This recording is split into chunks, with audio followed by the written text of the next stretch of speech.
Assalamualaikum warahmatullahi wabarakatuh. Saya Sri Rahayu, Fakultas Social Science Prodi Manajemen.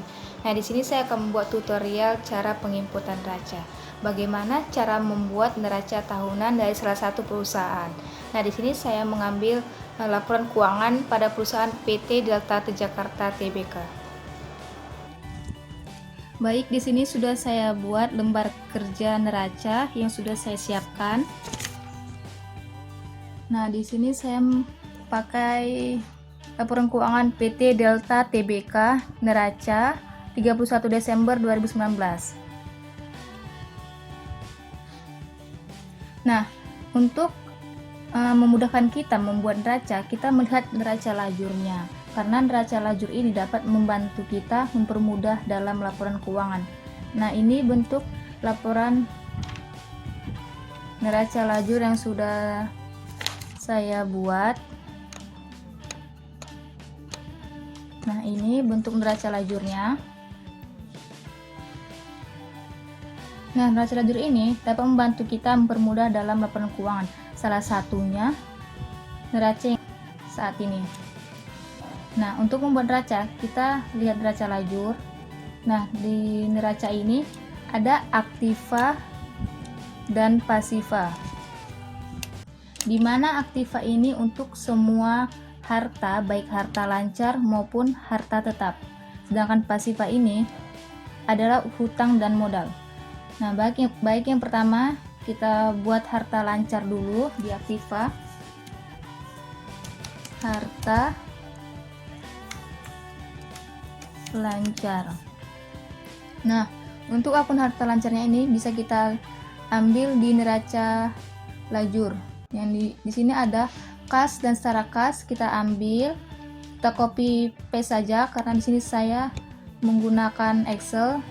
Kalau yang manual bisa langsung diketik aja ya. Di sini saya copy paste dari kas dan setara kas sampai utang muka lancar. Nah, di sini sudah terlihat ya akun harta lancarnya. Kemudian nominalnya bisa kita ambil dari neraca lajurnya. Ini kita copy paste, kita copy, sudah terlihat ya. Kemudian untuk kita sebelum kita jumlahkan, kita garis bawahin dulu. Nah, kemudian untuk menjumlahkan kita klik auto sum, kita jumlahkan, kemudian auto sum again. Nah, di sini sudah terdapat jumlah aset lancar yaitu 1.292.805.083. Di sini bisa kita buat jumlah aset lancar. Jumlah aset lancar. Nah, kemudian kita akan membuat akun harta lancar. Harta tetap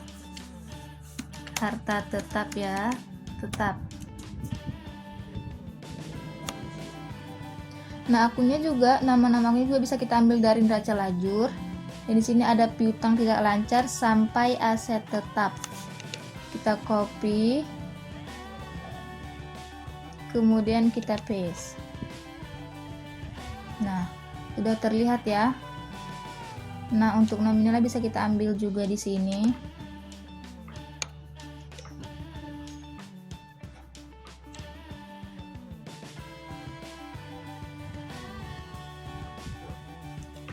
Nah, kita paste. Nah, sama caranya juga untuk menjumlahkannya, kita garis bawahi dulu. Kemudian kita auto sum. Kita blok yang ingin kita jumlahkan. Auto sum again. Nah, di sini sudah terlihat ya hasil dari jumlah aset tetapnya. Di sini bisa kita bikin jumlah aset tetap. Oke. Nah, bisa terlihat ya jumlah aset tetapnya ini. Nah, kemudian di sini untuk mengetahui total aktivanya, bisa kita jumlahkan jumlah aset lancar dan jumlah aset tetap. Nah, sebelumnya kita garis bawahin dulu. Kemudian kita auto sum untuk menjumlahkan jumlah aset lancar dan aset tetap. Oke. Nah, di sini sudah ada hasil dari total aktiva ya. 1.425.983.722. Nah, di sini bisa kita bikin jumlah aktiva.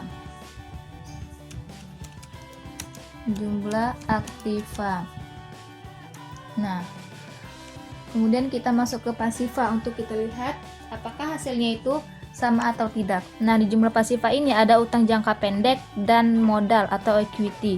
Nah, di sini kita buat utang jangka pendek.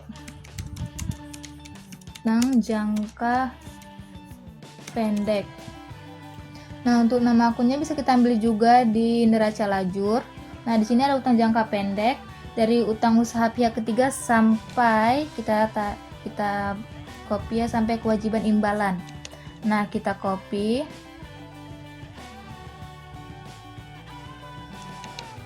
Kemudian kita paste. Nah, untuk angkanya juga bisa kita ambil di neraca lajur.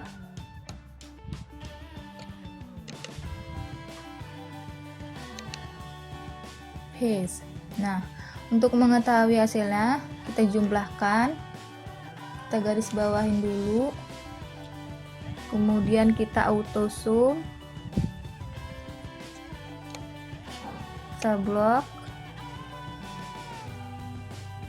Nah, di sini sudah terlihat ya jumlah utang jangka pendeknya.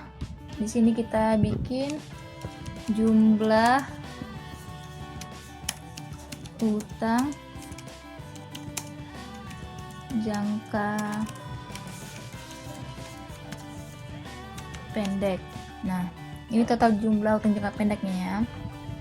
Nah, kemudian di sini kita bisa bikin kemudian setelah utang jangka pendek kita akan membuat modal atau ekuitas modal ya. Nah, modal ini juga kita ambil dari neraca lajur. Nah, di sini bisa kita lihat kita ambil dari saham biasa sampai kepentingan non pengendalian. Kita copy and kita paste. Nah, di sini bisa terlihat ya. Kemudian bisa kita masukkan angkanya untuk menjumlahkannya. Kita copy, kemudian di paste. Nah, untuk mengetahui jumlahnya sama seperti tadi caranya. Kita garis bawahin, kemudian kita auto sum.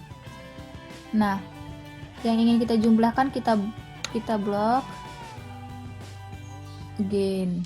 Nah, di sini sudah ada ya jumlah dari jumlah modal. Nah, di sini kita bikin jumlah modal. Oke. Kita tarik. Nah, untuk mengetahui jumlah pasifanya sama seperti tadi, jumlah utang jangka pendek dan jumlah modal ini kita jumlahkan. Setelah itu baru kita bisa mengetahui jumlah pasifanya. Auto sum, kita blok jumlah utang jangka pendek dan jumlah modalnya untuk mengetahui hasilnya. Nah, di sini bisa dilihat ya jumlah pasiva. Kita bikin dulu jumlah pasiva. Nah, di sini jumlah pasiva 1.425.983.722. Nah, kita lihat dulu di jumlah ini. Nah, di jumlah aktivanya apakah sama? Nah, 1.425.983.722 perak. Nah, di sini bisa dilihat ya bahwa jumlah aktiva dan jumlah pasiva ini sama.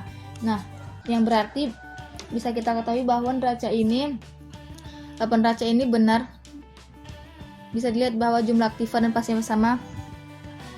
Nah, jadi neraca itu yang berisi aktiva dan pasiva. Aktiva ini adalah semua harta, baik harta lancar maupun harta tetap.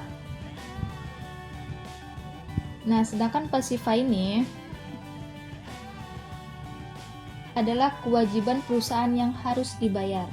Nah, oke. Untuk laporan neraca kita sudah selesai ya. Semoga bermanfaat. Terima kasih. Wassalamualaikum warahmatullahi wabarakatuh.